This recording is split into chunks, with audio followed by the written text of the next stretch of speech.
हरिओम. योगदास श्री जयगणेश जोशी यांनी केलेले आत्माराम या ग्रंथाचे हे निरूपण आपण ऐकतोय. अध्याय पहिला, ओवी क्रमांक 17.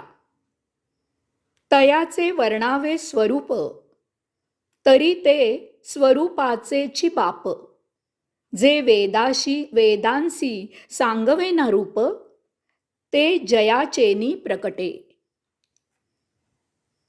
संतांना वंदन करून झाल्यावर श्री समर्थ संतांचा एक विशेष येथे सांगत आहेत. श्री समर्थ सांगतात की यांना वंदन करून झाल्यावर त्यांचे स्वरूप स्पष्ट करावे, त्यांच्या स्वरूपाचे वर्णन करावे, त्यांची महती सांगावी. तर असे लक्षात येते की हे तर स्वतः स्वस्वरूपाचे तीर्थरूप आहेत. त्यांचे वर्णन कोण आणि कसे करणार?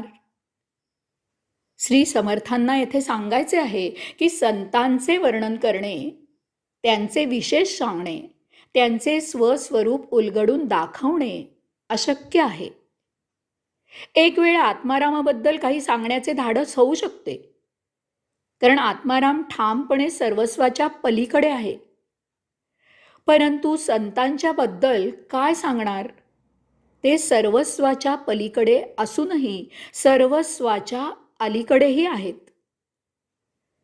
जे त्यांच्याबद्दल काही सांगण्याचा प्रयत्न करतील ते कोड्यात पडतील, कारण संतांना आत्मारामाप्रमाणे विशेषणे द्यावी तर ते देहधारी जड असूनही सूक्ष्म आहेत. भजन कीर्तन यामधून व्यक्त होत असूनही अव्यक्त आहेत.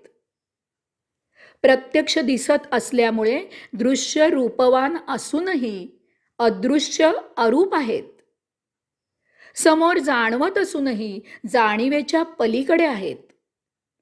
बायको, मुले, शेती, वाडी, व्यापार असा भौतिक संसार करत असूनही आध्यात्मिक आहेत.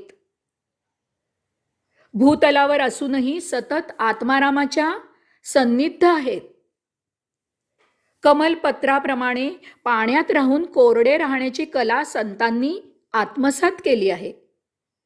त्यांचे स्वस्वरूप आकलन होणे महाकठीण आहे, कारण श्री समर्थ सांगतात की ऋषी, मुनी, विद्वान, पंडित इत्यादी आत्मारामाचे स्वरूप सांगताना थकले आणि त्यांनी नेती अशा प्रकारे आत्माराम कसा नाही असे सांगून ते सांगण्यापासून स्वतःची सुटका करून घेतली. परंतु संत प्रत्यक्ष आत्माराम समोर प्रकट करतात, त्याच्याशी संभाषण करतात, त्याच्यावर लढीवाळपणे रुजतात. आत्मारामाचे वर्णन कशाला करायला हवे आहे, त्याचे प्रत्यक्ष दर्शन घ्यावे आणि लोचनी रूप पाहून घ्यावे, असा या संतांचा रोखठोक व्यवहार आहे. अशा संतांना कसे ओळखावे, त्यांचे नेमके स्वरूप काय आहे ते कसे सांगावे?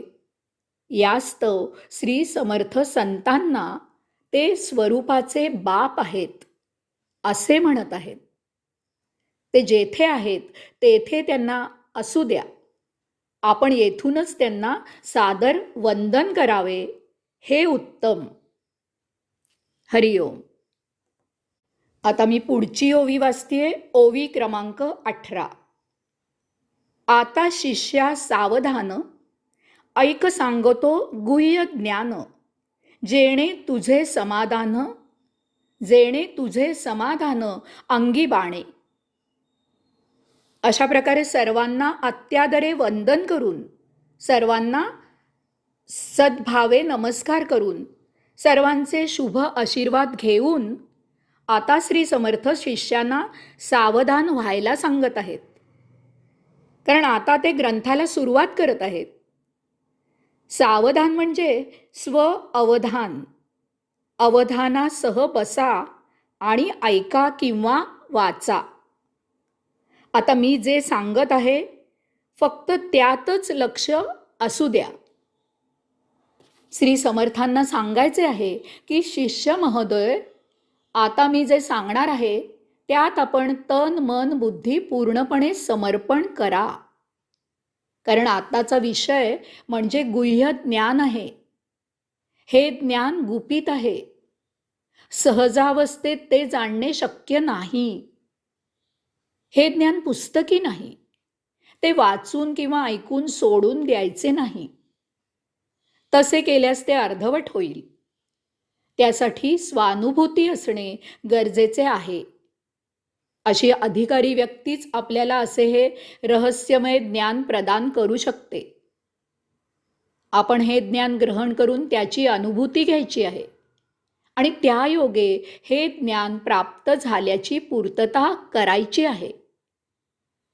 श्री समर्थ या गुह्य ज्ञानाचा एक महत्त्वाचा विशेष सांगत आहेत की या ज्ञानयोगे आपण पूर्ण समाधानी व्हाल. आपण एखादी गोष्ट जाणतो किंवा अनुभवतो आणि अशा ज्ञानामुळे जेव्हा आपल्याला सुख किंवा दुःख होते तेव्हा ते ज्ञान पूर्ण नसते. तथापि आता मी जे ज्ञान आपल्याला प्रदान करणार आहे त्या योगे आपण पूर्ण समाधानी व्हाल. या पूर्ण समाधानातच सायुज्य मुक्ती लपलेली आहे. या ज्ञानायोगे तिचा भेद होईल आणि आपण सायुज्य मुक्त व्हाल. आपण परमानंदी व्हाल, कैवल्यानंदी व्हाल. श्री समर्थ म्हणतात की इतकंच नव्हे तर हे समाधान आपल्या अंगी बाणेल, भिनेल, जिरेल, रुजेल, एकरूप होईल.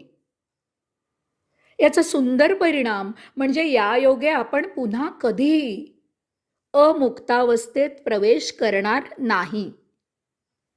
अष्टावक्र मुनींच्या भाषेत सांगायचे म्हणजे आपल्याला मुक्त एवासी सर्वदा ही जाण कायम राहील. आपण सतत मुक्तावस्थेतच प्रभू विभूची सेवा करत असाल आणि राहाल. हरिओम.